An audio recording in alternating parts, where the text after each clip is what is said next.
Estamos en el tomo 2, capítulo 6, la página 206.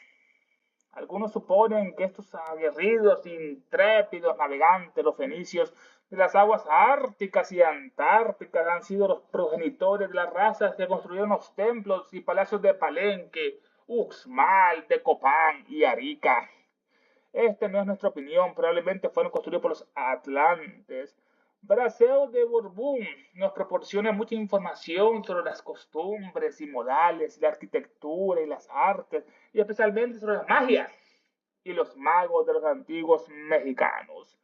Nos cuenta que Botán, su fabuloso héroe y el más grande de sus magos, al regresar de un largo viaje, visitó al rey Salomón en la época de la construcción del templo.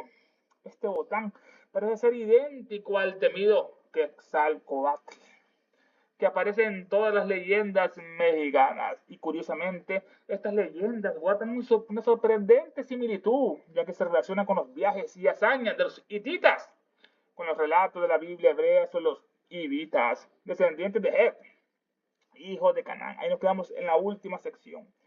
El registro nos dice que Botán proporcionó a Salomón información valiosísima sobre los hombres, animales y plantas, y el oro y las maderas preciosas de Occidente, de América.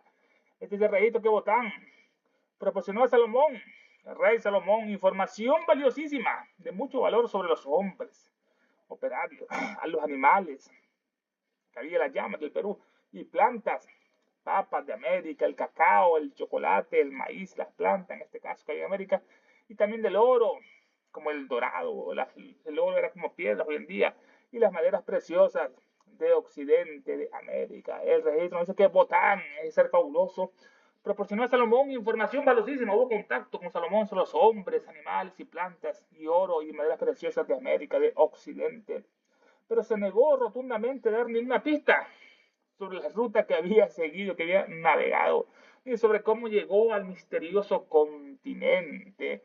El propio Salomón relata esta entrevista en su historia Las Maravillas del Universo, donde el jefe Botán figura bajo la alegoría de la serpiente navegante.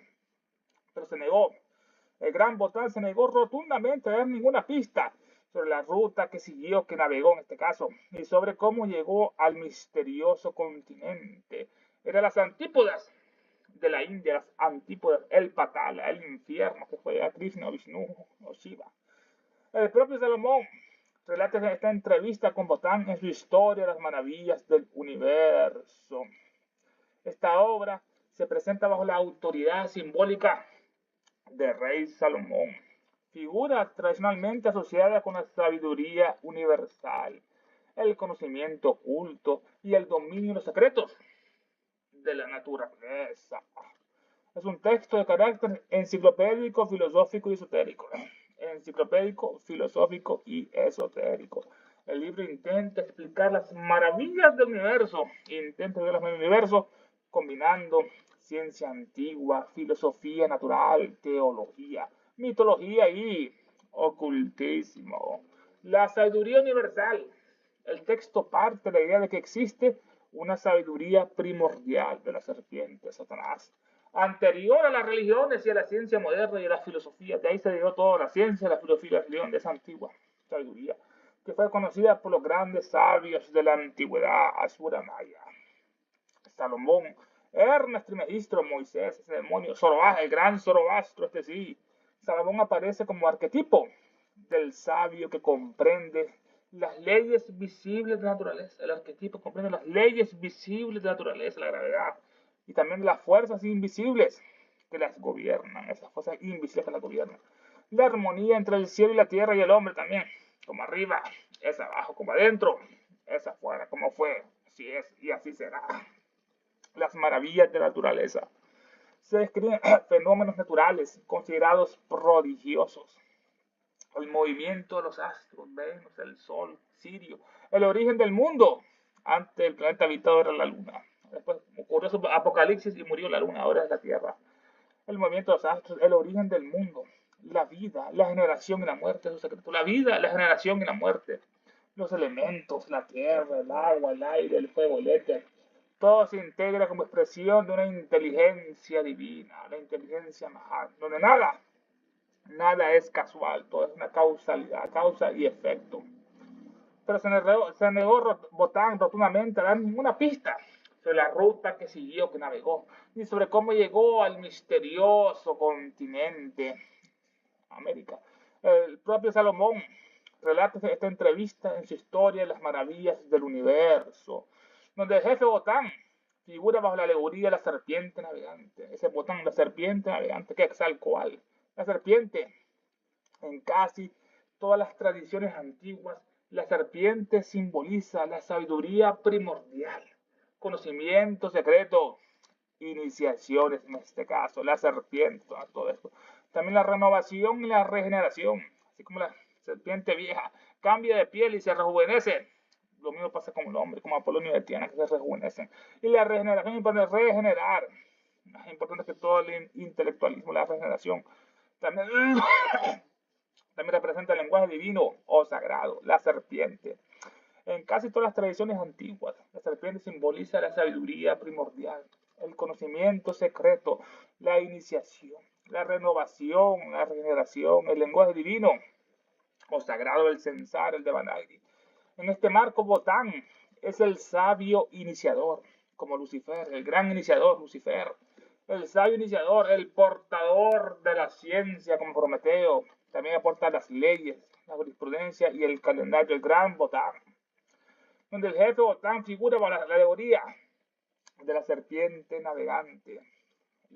El navegante simboliza el viaje civilizador, el portador de conocimientos entre mundos, el que viene de lejos, de la serpiente navegante, el viaje civilizador, así como Vanes, el pez, el Cristo, el Krishna, el Buda, el viaje civilizador, el portador de conocimiento entre mundos, el que porta conocimiento entre mundos, entre civilizaciones, el que viene de lejos, de Oriente, el transmisor entre Oriente y Occidente. Estamos atrapados en una ciencia y en Oriente está el misticismo, la magia, las leyes, el yoga.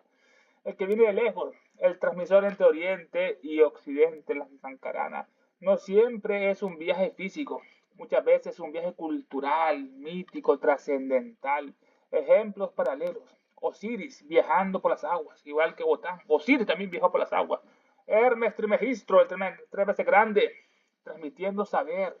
Quetzalcóatl, viniendo del mar, Quetzalcóatl, la serpiente emplumada, Oanes, saliendo del océano, el gran Oanes, allá en Babilonia, el pescado en este caso. Este Botán, pero se negó rotundamente Botán a dar ni una pista sobre la ruta que siguió, que navegó, ni sobre cómo llegó al misterioso continente. El propio Salomón relata esta entrevista con Botán en su historia de las maravillas del universo, donde el jefe de Botán aparece, figura bajo la alegoría de la serpiente navegante. Esta serpiente navegante es la unión de ambos símbolos. Una serpiente que está navegando. Serpiente navegante significa la sabiduría universal que viaja y se transmite entre civilizaciones, entre Egipto a Grecia y sucesivamente. Stephen, dándose el gusto de anticipar de que se descubrirá una clave, una llave más segura que la piedra de Rosetta. Dice Steven, dándose el gusto de anticipar este caso.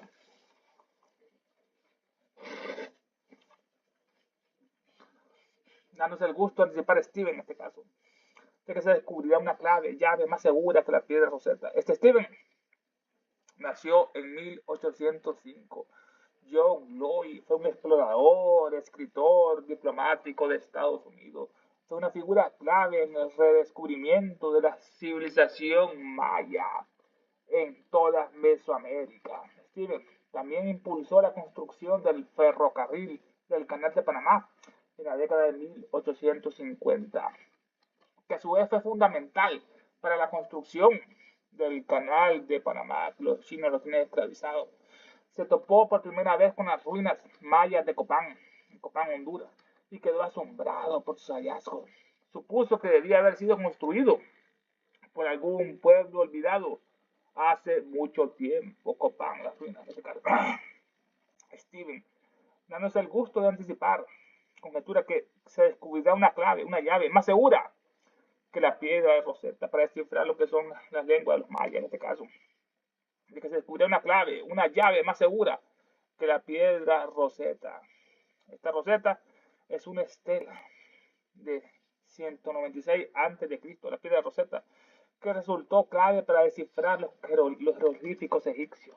Gracias a que presenta el mismo decreto, la sentencia de Ptolomeo V en 3 escrituras distintas. Ptolomeo era un griego, ¿no? Después de Alejandro Magno.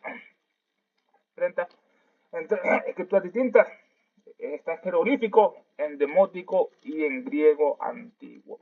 Descubierta en 1799 por soldados franceses en Rachid, en Rosetta, Egipto. Fue descifrada primeramente por el gran Champollion. Steven, dándose el gusto de anticipar de que se descubriría una clave, una llave más segura que la piedra de Rosetta, por la cual se puedan leer los jeroglíficos americanos. Dice que se cree que los descendientes de los caciques y los súbditos aztecas aún sobreviven en las inaccesibles fortalezas de las cordilleras, tierras salvajes que nunca han sido penetradas por un hombre blanco. Esto lo dice Steven en sus incidentes de viajes por Centroamérica, Chiapas y Yucatán, volumen 2, página 457. El Stephen. Se descubrió una llave, una clave más segura que la piedra Rosetta en este caso.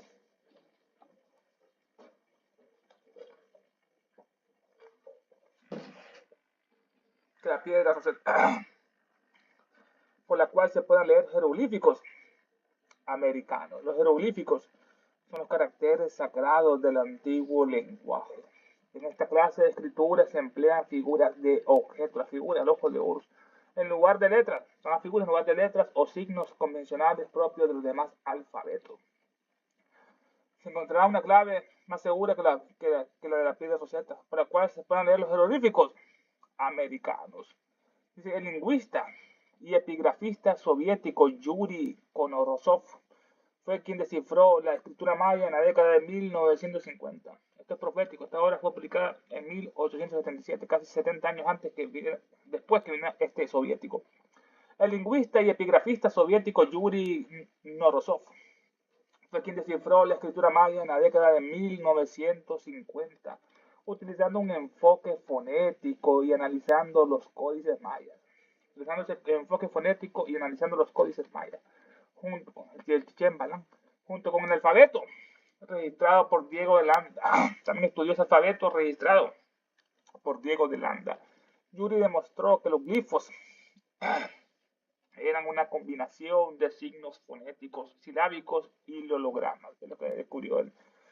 Demostró Yuri que los glifos eran una combinación de signos fonéticos, silábicos y hologramas. El avance.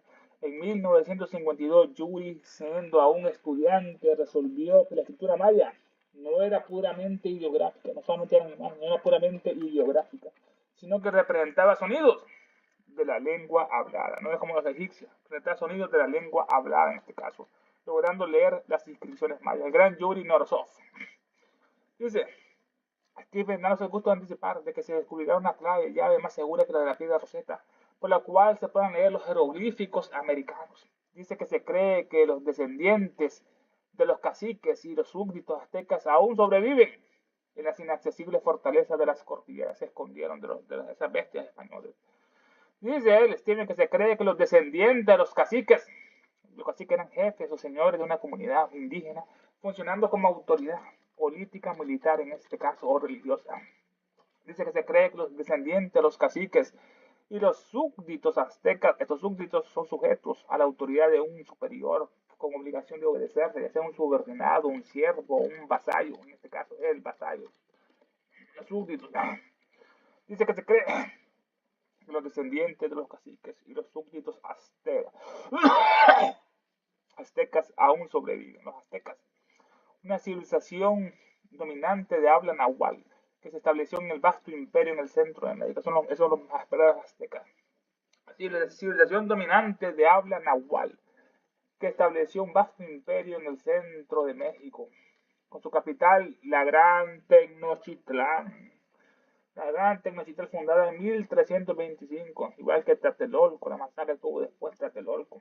La Gran Tenochtitlán, fundada en 1325, conocidos por su avanzado comercio que tenían los aztecas, organización social y militarismo, como los prusianos eran militaristas como los alemanes. Controlaban el centro del Valle de México, hasta la llegada de los españoles en el siglo XVI, la Malinche, que los entregó. Dice que se cree, Steven, que los descendientes, los caciques y los súbditos aztecas aún sobreviven en las inaccesibles fortalezas de las cordilleras, de las fortalezas o en sus fragosidades, que son lugares montañosos de difícil acceso. Dice que sobreviven. Se cree que los descendientes de los caciques y los súbditos aztecas aún sobreviven en las inaccesibles fortalezas de las cordilleras, tierra salvaje que nunca ha sido penetrada por un hombre blanco. Ningún europeo. En su obra Incidentes del viaje por Centroamérica, Chiapas y Yucatán, volumen 2, página 447, Steven. Estos incidentes, esta obra narra el viaje de exploración realizado por Steven y el dibujante arquitecto Frederick Catherwood por Centroamérica, Chiapas y la península de Yucatán, con el objetivo de documentar las ruinas de antiguas ciudades mayas y observar las condiciones sociales, políticas de la región. El libro combina relatos de viajes, observaciones históricas, descripción arqueológica, reflexión cultural, Ticalux Palenque. El autor reflexiona sobre el auge y la caída de las civilizaciones, la fragilidad del poder humano. ¿Qué pasó con los mayas? Ya cuando llegaron los españoles ya estaban distintos, habían dejado de reproducir como los suizos y pues su tasa de natalidad cayó. Por eso se fueron a otro planeta, se espiritualizaron. Pasó su ciclo, su ronda, su cadena. El auge y la caída de las civilizaciones, la fragilidad del poder humano, la memoria escrita como clave de la historia. Importante, la memoria escrita como clave de la historia. Resumen en una frase. Este libro es un viaje que reveló al mundo la grandeza olvidada de la civilización maya en Guatemala, en Honduras, Copán, México. Un viaje que reveló al mundo la grandeza olvidada de la civilización maya. Ese es el libro en una frase y sentó la base para su comprensión científica. En su obra, Incidentes de viajes por Centroamérica, Chiapas y Yucatán, volumen 2, página 457. En esta página se hace una reflexión final y crítica sobre las ruinas mayas que ha visitado, especialmente Palenque, Copán, Uxmal, y sobre el estado de conocimiento arqueológico de su tiempo. El autor afirma que las esculturas, estelas y jeroglíficos no han sido descifrados todavía, hasta que llegó Yuri, aquel soviético que la descifró. El autor afirma que las esculturas y estelas mayas y jeroglíficos no han sido descifrados, dice él. Viviendo como lo hicieron sus padres, erigiendo los mismos edificios con ornamentos de esculturas y yeso, grandes patios y torres elevadas con altas escaleras, escalinatas, y aún tallando, grabando sobre tablas de piedra los mismos misteriosos jeroglíficos. Lo están todavía los mayas en este antiguo. Dice él, bueno, tierras salvajes que nunca han sido penetradas por un hombre blanco. Dice que se cree que estos descendientes, los caciques y los súbditos aztecas aún sobreviven en las inaccesibles fortalezas de la cordillera. Ellos construían sus ciudades de acuerdo a las constelaciones de arriba. Si había una constelación de 7 estrellas, construían 7 ciudades casi con la misma distancia, una con otra. Como las pirámides de Egipto están alineadas. Tienen un conocimiento astrológico y astronómico, astrofísico increíble. Tierras salvajes que nunca han sido penetradas por un hombre blanco. Ellos viviendo como lo hicieron sus padres, aztecas, los mayas, erigiendo los mismos edificios, fundando, levantando los mismos edificios con ornamentos de esculturas y yeso, ornamentos, adornos de esculturas y yeso. Le encantaba el yeso a ellos. El yeso es un material aglomerante e inorgánico compuesto principalmente por sulfato de calcio hidratado que se utiliza ampliamente en la construcción para revestimiento, el yeso, acabados interiores y elementos decorativos. También están muchos, los mayos usaban los estucados, que es una pasta de gramos finos compuesta de cal, más mármol pulverizado y yeso, más pigmentos naturales que dan sus colores bellos. Se utiliza para decoraciones de paredes y de techos, ornamentos de escultura, etc. El yesos enlucidos, las paredes, también enlucidos, estaban estos mayos los enlucidos, que son revestimientos de yeso, de cal, en este caso, los revestimientos de cal y de yeso que se le da a las paredes para alisarlas.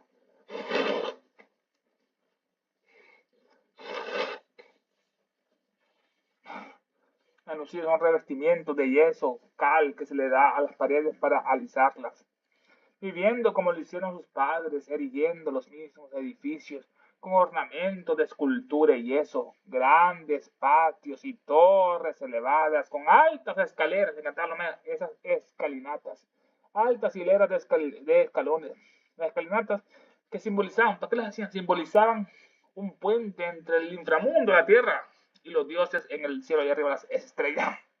También eran simbólicamente en los solsticios y equinoccios se ve que una serpiente está caminando, ascendiendo en esas fechas. Es increíble que esas construcciones hacían magníficamente las pirámides del sol, la luna.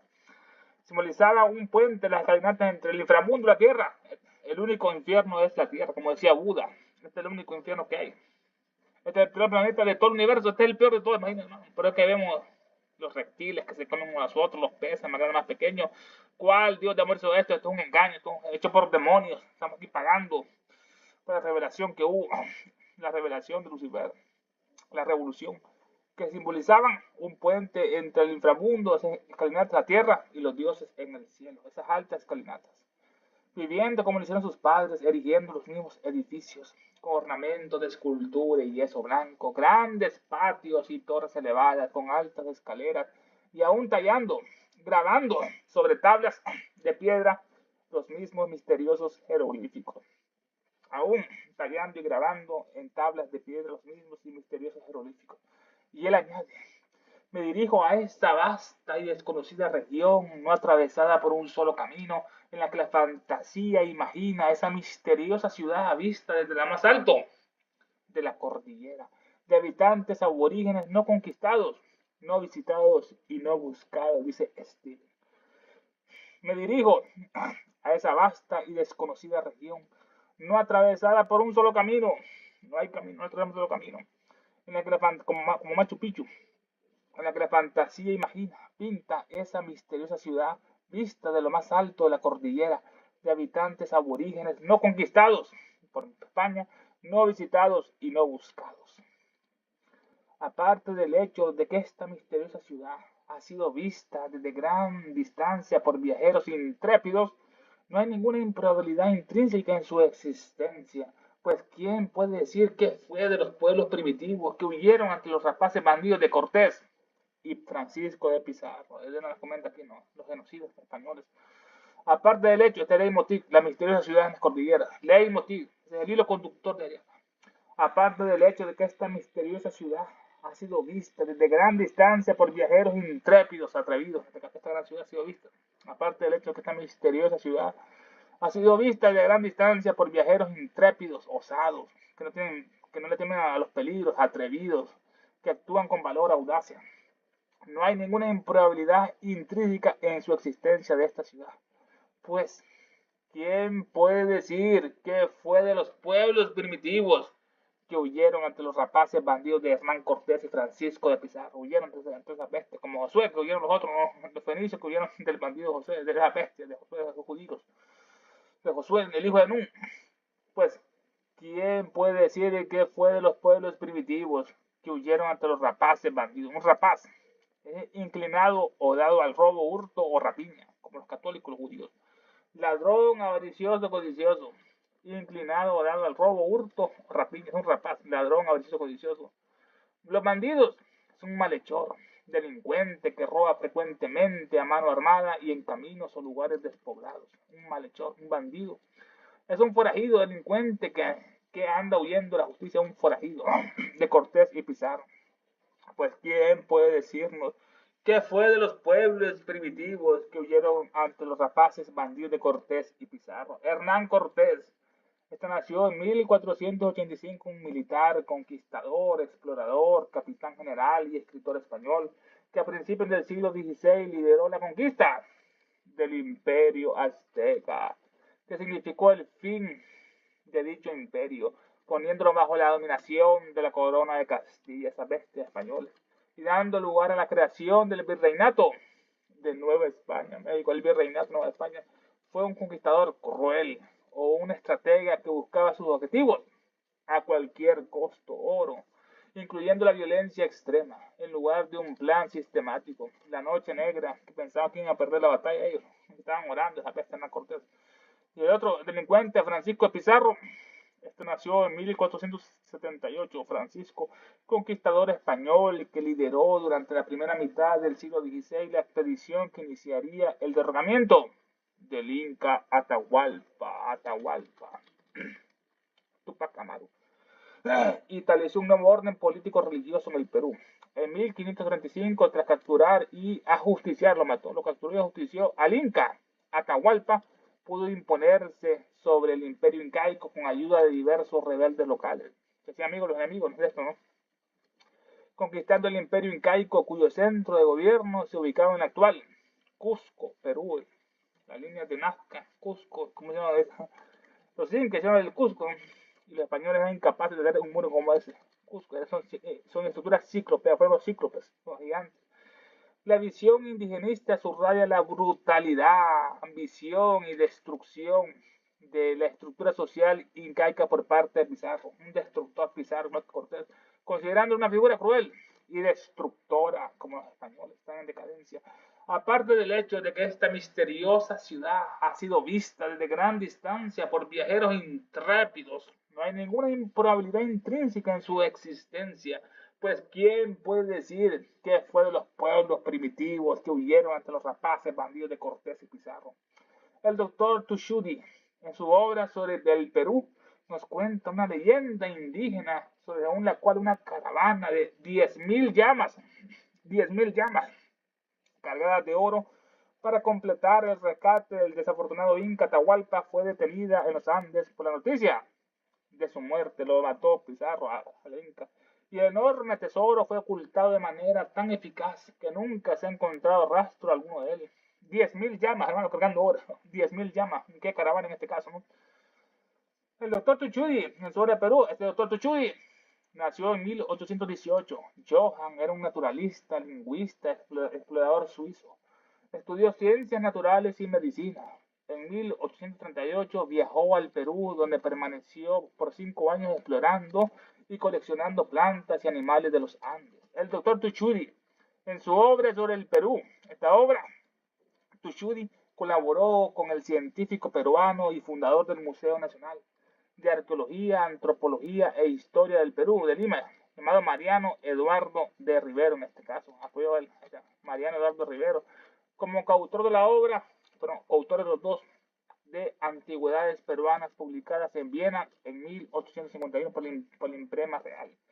Así que Tushidi colaboró con el científico peruano y fundador del Museo Nacional de Arqueología y Antropología e Historia del Perú de Lima, Mariano Eduardo de Rivero, como coautor de la obra Antigüedades Peruanas, publicadas en Viena. Fue entre los dos, entre Mariano y el doctor Tuchudi, Antigüedades Peruanas.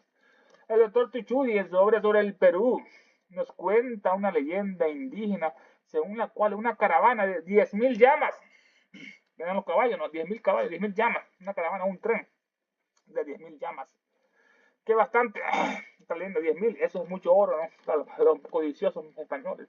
Nos cuenta una leyenda indígena según la cual una caravana de 10.000 llamas cargadas de oro, no de plata, oro, para completar el rescate del desafortunado Inca. Pedía un rescate de este Francisco Pizarro, y el oro era como las piedras, estaban tiradas por todas partes, no tenía valor así como los españoles, avariciosos. Cargadas de oro las llamas para completar el rescate del desafortunado Inca Atahualpa.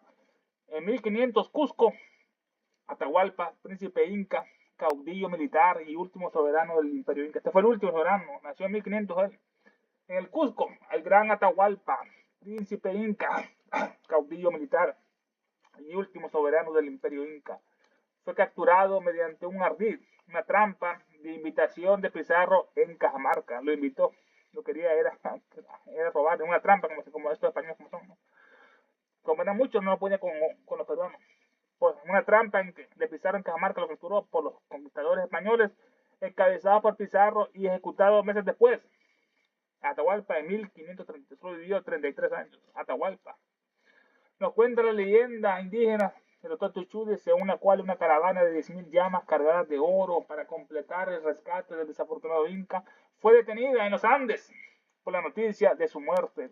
La muerte le ocurrió el 26 de julio de 1533, de Atahualpa, 26 de julio de 1533. Y el enorme tesoro fue ocultado de manera tan eficaz las 10.000 llamas cargando el oro, y el enorme tesoro fue ocultado de manera tan eficaz que nunca se ha encontrado rastro alguno de él. Él, Dr. Tuchude, al igual que Precoz y otros escritores, nos informa que los indios conservan hasta el día de hoy sus antiguas tradiciones y su casta sacerdotal, y obedecen implícitamente las órdenes de los gobernantes, elegidos entre ellos el Inca, a la vez que son nominalmente católicos para guardar las apariencias y en realidad están sujetos a las autoridades peruanas, el Inca oculto. Así que él, el doctor Tuchudi, al igual que Precoz y otros escritores de Prescoz, nació en 1796. William era un historiador hispanista de Estados Unidos, ampliamente reconocido por los historiadores como el primer historiador científico de Norteamérica, de los Estados Unidos, el primer historiador científico de Estados Unidos. Se convirtió en uno de los historiadores más eminentes de Estados Unidos en el siglo XIX. Se especializó en la España del Renacimiento tardío, y el Imperio español temprano, el imperialismo. Sus obras sobre el tema, historia del reinado de Fernando e Isabel la Católica, grandes demonios como es Elena, esa es católica, la católica, historia sobre el reinado de Fernando e Isabel la Católica, publicada en 1837. También publicó Historia de la Conquista de México, Hernán Cortés en 1843, Historia de la Conquista del Perú, en 1847. Se han convertido en historias clásicas en el campo y han tenido un gran impacto en el estudio tanto de España como de Mesoamérica en este caso. Él, el doctor Tuchudi, igual que Precoz y otros escritores, nos informa que los indios conservan hasta el día de hoy sus antiguas tradiciones y su casta sacerdotal todavía la tienen los peruanos. Informan que los indios aún conservan hasta el día de hoy sus antiguas tradiciones, el culto de la serpiente, del gran Lucifer, o alaban a Venus como los peces, otros indígenas de Centroamérica. Venus es el diablo, dicen los católicos, pues que lo adoran en todas estas culturas. También nos vinieron los que nos dieron la mente, el hombre antes no tenía mente, era un amenaza, un animal. Vino Lucifer, los Kumaras, los Luciferes de Venus y nos dieron la mente. Los las solares también. Él, al igual que Precoz y otros escritores, nos informan de que los indios aún conservan hasta el día de hoy sus antiguas tradiciones y su casta sacerdotal oculta, y obedecen implícitamente las órdenes de los gobernantes elegidos entre ellos. Implícitamente se refiere a algo incluido en otra cosa, sin que ésta lo exprese o manifieste de manera directa. Y obedecen los indios peruanos implícitamente las órdenes de los gobernantes elegidos entre ellos, a la vez que son nominalmente católicos, entre comillas, nominalmente católicos, aparentemente, para guardar las apariencias son católicos, y en realidad están sujetos a las autoridades peruanas. Las ceremonias mágicas practicadas por sus antepasados aún prevalecen entre ellos y se producen fenómenos mágicos. Son tan persistentes en su lealtad al pasado que parece imposible que no mantengan relaciones con alguna autoridad central que constantemente apoya y fortalece su fe manteniéndola viva.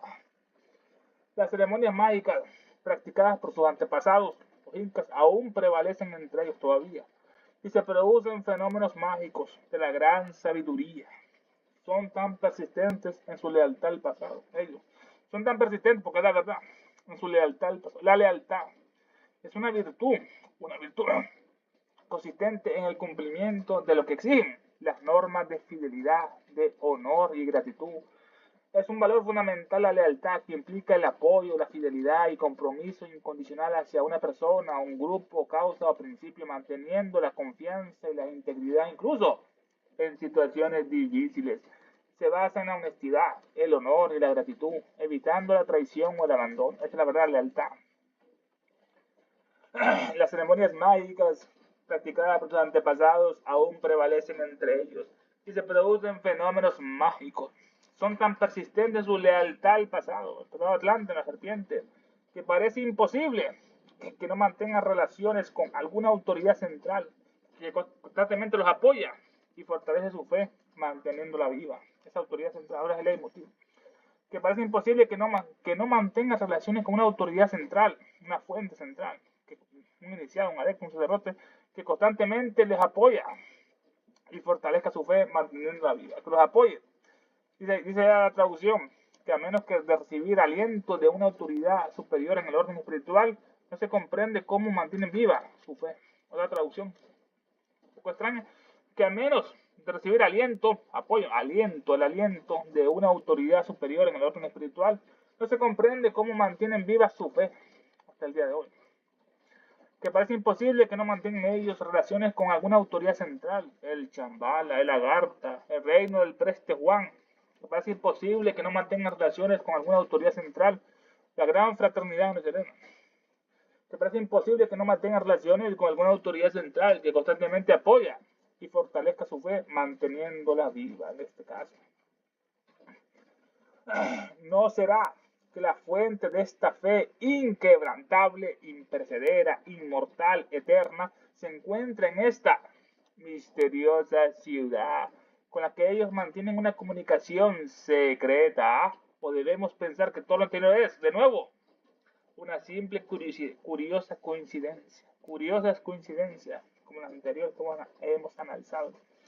No será que la fuente de esta fe inquebrantable es una fe que creen ellos, que no se quiebra, que es imperecedera, no perece, es inmortal, no muere, como el amor, ¿verdad? El amor es lo que te hace inmortal y eterna, sin principio ni fin, se encuentra en esta misteriosa ciudad. Vamos a la misteriosa ciudad, otra vez. No será que la fuente de esta fe inquebrantable, imperecedera, inmortal y eterna se encuentra en esta misteriosa ciudad, como sucede con el Shambhala, el Agartha, con la que ellos mantienen una comunicación secreta, o debemos pensar que todo lo anterior es, de nuevo, una simple, curiosa coincidencia, otra coincidencia. La historia de esta misteriosa ciudad le fue contada a Stephen por un padre español en 1838 a 1839. El sacerdote le juró que la había visto con sus propios ojos y le dio a Stephen los siguientes detalles que el viajero creyó firmemente que eran ciertos en este caso, que eran verdad en este caso. La historia de esta misteriosa ciudad le fue contada a Stephen, el mismo Stephen que estuvimos analizando, el explorador John Lloyd, explorador, escritor, diplomático de los Estados Unidos, fue una figura clave en el redescubrimiento de la civilización maya en toda Mesoamérica. Stephen y su compañero de viaje, el arquitecto y dibujante Carter Good, se toparon por primera vez con las ruinas mayas de Copán. Quedaron asombrados por sus hallazgos en Copán, asombrados por sus hallazgos, y dedicaron 2 semanas a cartografiar el sitio. La historia de esta misteriosa ciudad le fue contada a Stephen por un padre español en 1838 a 39. El sacerdote le juró que la había visto con sus propios ojos y le dio a Stephen los siguientes detalles que el viajero creyó firmemente que eran ciertos, firmemente que eran ciertos en este caso. Solo él era nos transmite esta sabiduría, este conocimiento, pero que tanto lo oculta el sistema, porque dice la verdad acerca de todo. Y esa sociedad teosófica que ella fundó allá en la India, hoy en día está contaminada por la bestia Timboy, un masón, un cuarachón, es un ataúd, un sepulcro banqueado. O esa bestia de Isaac Audi en México, Enrique Reyes, alemanes que no quieren dinero, o niñas jóvenes. O la otra bestia dice Resende de Brasil, que está con un hombre desnudo ahí en una sesión ahí por Zoom, o la bestia Pablo Sender que se acuesta con una abuelita allá en Estados Unidos, se casó con una abuelita Pablo Sender, un argentino, o esa bestia de Martín Liederman, un judío crotona, un judío culto venezolano que está en Crotona allá, me pasa engañando a la gente que no lean sin ver esa alimaña, toda esa bestia, así la ciudad teosófica ha sido totalmente penetrada por todas esas alimañas, por todas esos seres oscuratis, como los masones fueron penetrados antiguamente. Lo mismo pasó con la sociedad teosófica en este caso. Esa penetración, esa infiltración.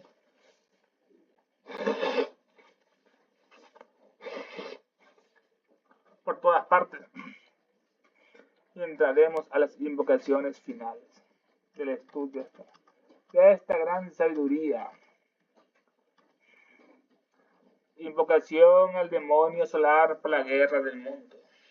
Nos inclinamos con devoción y reverencia ante la sagrada presencia invisible del diablo en el universo, el logo central universal, nuestro logo solar, la jerarquía satánica diabólica, Nuestra Señora Blavatsky, la madre del mundo, el señor Buda, el Manu Vaisbhavata, el Bodhisattva, el señor Maitreya, el Mahachohan, el Mahasura, los 7 Chohanes y los diablos maestros de la gran fraternidad negra. Y fervorosamente les pedimos los poderes de sabiduría, de odio, de oscuridad y guerra, circunden y encadenen a la humanidad entera, e inspiren a todos los dirigentes de todas las naciones para que sufran disturbios, guerras, catástrofes, enfermedades, calamidades, hambre y tanto más. Aquellos poderes que siempre trabajan por el mal, por el progreso, la ciencia, la humanidad, inspiren a los dirigentes de todas las naciones para que establezca sobre la tierra una guerra verdadera y sufrimientos perdurables. Que las fuerzas de las tinieblas venzan en las fuerzas de la luz. Que el mal, el caos y el sufrimiento encadenan a la maldita humanidad entera. Que la guerra y la maldición de los diabólicos seres se derramen por el mundo. Que los poderes de sabiduría, tinieblas, odio envuelvan a todos los seres y a todas las criaturas y a todos los hombres y mujeres de esta tierra. Hay una sola vida, una sola satanicidad de hombres y mueren, una destrucción de naciones. Que el espíritu de desunión y del odio incompasivo que no conocen barreras se apodere del planeta entero. Que los grandes diablos maldigan y guíen los senderos de la humanidad en 2026 y siempre, permitiendo a cada uno de nosotros vayamos adelante y rindamos los niveles internos de los cuales estamos más capacitados. Que así sea.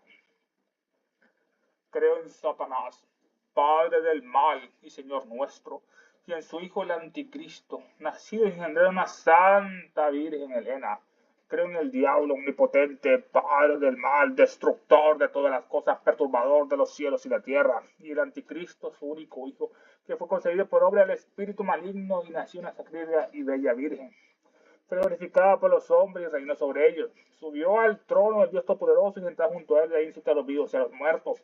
Creo en el espíritu del mal, en la sinagoga de Satanás, en la comunicación de los mandados, en la perdición del cuerpo y en la muerte en infierno perdurables. Del cielo cayó un lucero. Su nombre, o luz cósmica manifestada, o unidad de la vida única, o celeste shukra resplandeciente, hoy manifestada conciencia proterva, o fojar indómito dietérico, o eterno entre los eones, o rayo prometeico mamantárico, que tu luz desciende hacia nosotros, que la fuerza se encienda y que el gran Satán prevalezca, que aquel que sienta uno contigo será por lo tanto que no es uno con todos los demás. Despertad, criaturas dracónicas. Es hora de volver a la superficie. Él volverá. Es el fin de una era. Queremos justicia, valga penas. ¡Ya! Satanás es nuestro Dios. Nada nos faltará. La base de nuestra diosa. Todos la perderán. ¡Ave Satán!